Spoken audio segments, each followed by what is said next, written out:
the quarterback situation. I mean, to put it in perspective, Sunday night was the first time the Dolphins started and finished the game with the same quarterback since week 3.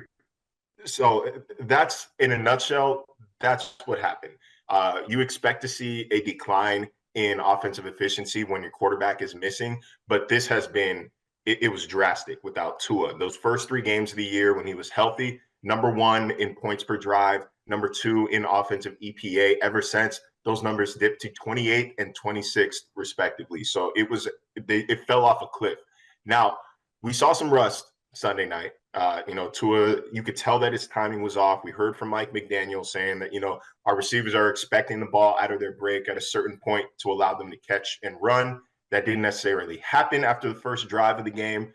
As he shakes that rust off, I think that you see more of that first 3-week Dolphin offense than the weeks 4 through 7 Dolphin offense.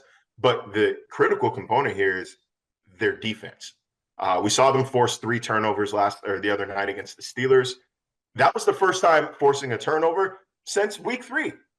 They had gone without. And this is a defense predicated on forcing turnovers, predicated on taking the ball away. When you've got guys like Javon Holland and Xavier Howard, you expect to create some turnovers. They hadn't been able to do that. So if they can get back on that stretch and play that kind of complimentary football, then it's not over for the Dolphins in the race for the AFC wild card. I think the Bills are a little far ahead, in terms of the AFC East race. It's going to be difficult. Plus, you've got some ground to make up against the Jets.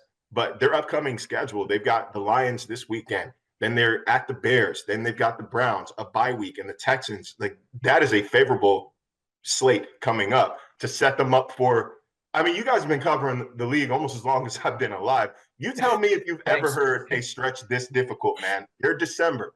They are at San Francisco. They are at the Chargers. They are at the Bills. They have the Packers on Christmas, and then they are at the Patriots. And then host the Jets, which we have to take into consideration now since the Jets are legit. I mean, that's about the hardest 6-game stretch to end the season that I've personally seen. They have to be clicking by the time December comes around. Thanks for watching ESPN on YouTube. For live streaming sports and premium content, subscribe to ESPN+.